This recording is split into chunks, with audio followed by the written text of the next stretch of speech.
I com cada 15 dies parlem de la niuada en Isaac Lara, el tècnic del Centre Públic d'Emprenedoria. Isaac, benvingut un dia més, ens encanta, ens encisa parlar amb tu, sobretot, per conèixer els projectes dels emprenedors que cada vegada són més els que prenen la decisió d'emprendre a l'interior de la província de Castelló. I ja saps que la locomotora de la Panderola el que fa és fer d'altaveu per tot arreu de tot allò que es qualla a les nostres comarques. Bona vesprada.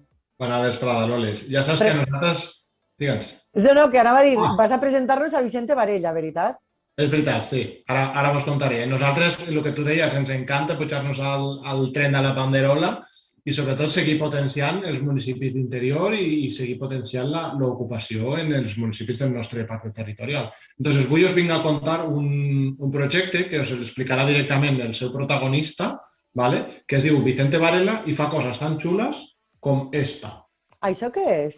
Vale? Això, ell vos ampliarà, però això és un recipient per posar una planta a sobre i està fet amb plàstic reciclat. Entonces, ell té un projecte destinat a aquesta transformació del plàstic que, com sabem, és una cosa que ens fa falta a tots, perquè a més generem tant de plàstic que ja no sabem ni on posar-lo i sota de la manta ja no hi cap més plàstic. Efectivament. És brutal l'ús i el consum que tenim. Vicente, molt bona vesprada. Bona vesprada. Bona vesprada a tots. Isaac, el presentes tu o que se presenta ell mateixa? No, que se presenta ell mateixa. Al final nosaltres volem que els nostres emprenedors són pròpiament els protagonistes també. Entonces, si vols, Vicente, presenta't tu directament. Pues sí, mira, jo em dic Vicent, ja, com m'heu presentat ja, soc dissenyador de producte i bàsicament jo vaig començar en tot això quan, un poquet per professió, me vaig donar compte que en el model de productiu que tenim avui en dia es generen moltes deixalles, no? I entre aquestes, una de les més preocupants és el plàstic, perquè dura uns 500 anys en el medi ambient i l'utilitzem només uns segonets només. Llavors, me vaig unir a un projecte que es diu Precious Plàstic, que el que es trata és de crear tècniques de reciclatge de plàstic d'una manera molt en baixa tecnologia, no? Molt simples. I llavors ahir vaig aprendre a treballar en aquest material i me vaig donar compte que les propietats que tenien de retransformar-lo i de transformar-lo en noves aplicacions, sí, eren molt àmplies i que de veritat com a material és un material que té molt bones propietats. Vaja. Bueno, doncs mos quedem ahí. Una cosa és, te fiques a veure el problema que n'hi ha, no? La quantitat d'envasos que generem al dia en una casa de 2 persones, de 3 persones. La bossa del FEM és plena només d'envasos que tenim que fer la limpiesa de la bossa pràcticament a diari. El tema està en què fem en tot això? O prohibim la fabricació d'envasos i obliguem als supermercats a que ho venguen d'una altra manera o tindrem que treballar veient de quines 1000 formes podem transformar-lo. Passar de la idea a l'ofici ja és un procés lento, és ràpid, al final aconsegueixes el que vols, perquè tu tenies molt clar que volies transformar el plàstic en bandejes per a poder ficar plantes? Per exemple. Claro,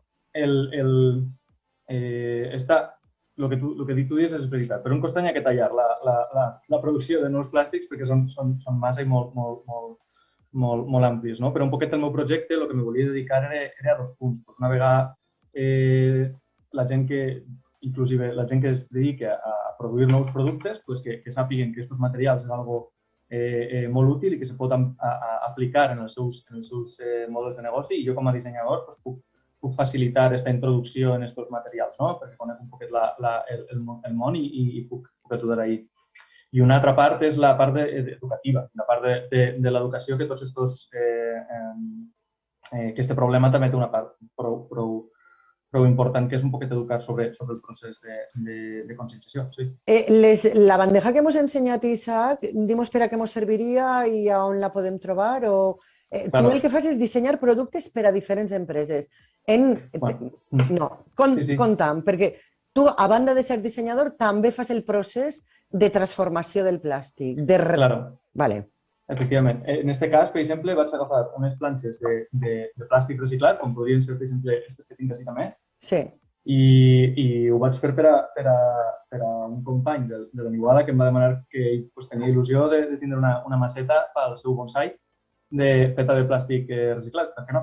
I jo dic, bueno, doncs accepte el repte, anem a donar-li una volta a veure com podem fer això. I unes planxes que jo tenia fetes ja de plàstic, doncs les vaig doblar i les vaig juntar i vaig fer ahir un... Per a fer-ho, utilitzes calor? Quin és el sistema que utilitzes per a la transformació del plàstic? Perquè m'imagino que primer el tindràs que triturar, després a base de calor tindràs que s'apegarà, no? Perquè se deforma, donar-li forma, fer un molde... Claro. Primer el plàstic és això, se té que triturar i una vegada està triturat, després el pots xafar com si fos una premsa de calor, que això dins d'un marc que és un marc com si fos de metal, és ahí on tots els trossets de plàstic se van juntant i fan una planxa. Doncs ja una vegada tens una planxa, en això ja pots treballar, és com una planxa de fusta. Ah, en una planxa de fusta? És com si fos, vull dir que és com si treballa com si fos una planxa d'un material... Perquè tu de moment és tot artesanal, és a dir, no hi ha un procés industrial, el que fas és tot el que tens a l'abast de la mà. Sí, a dia d'ara sí. En el que compta molt és en gent que sí que treballa en gent que treballa el plàstic i que fa aquestes planxes, saps? A nivell industrial. Entonces jo en aquest moment agafo en aquest cas tenia remanents de planxes ja fetes, en això és en el que treballava.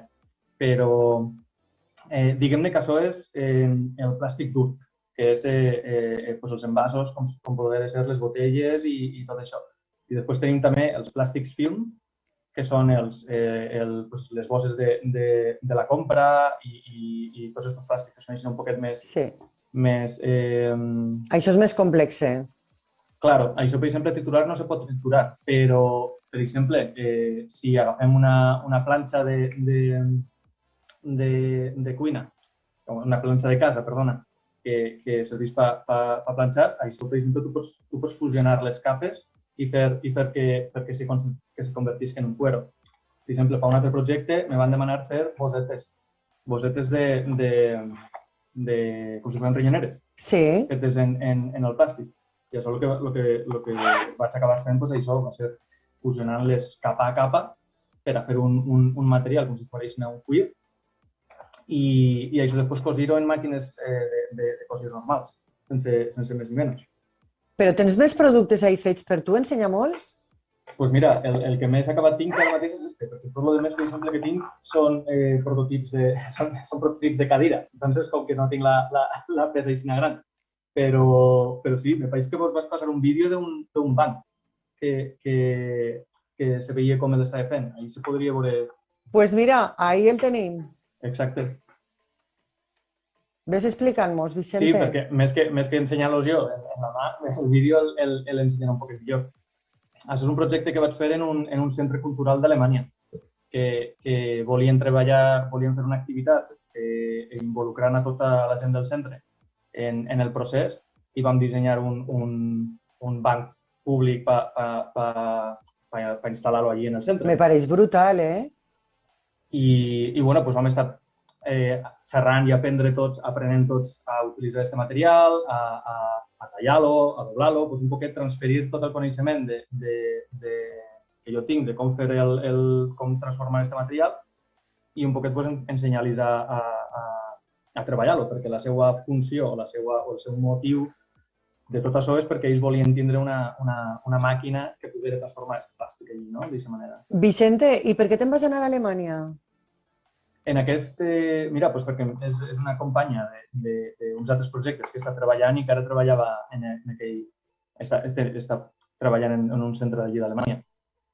Vale, ho dic jo perquè Alemanya sempre ha sigut pionera en la formació professional dual i quanta gent, quant de talent se n'ha tingut que anar a Alemanya per a dependre i per formar-se. Però bueno, tu també te n'has anat allí a formar-te. Sí, jo me'n vaig anar a Holanda, exacte. Jo vaig anar a Holanda a treballar en això. Bueno, la veritat és que la transformació del plàstic en altres productes pot ser il·limitat. És a dir, hi ha tal quantitat de plàstics i hi ha tant de talent que arribarà un moment en què les cases estaran fabricades en plàstic, que acabarà sent aïllant, no traspassa la humitat, o sigui,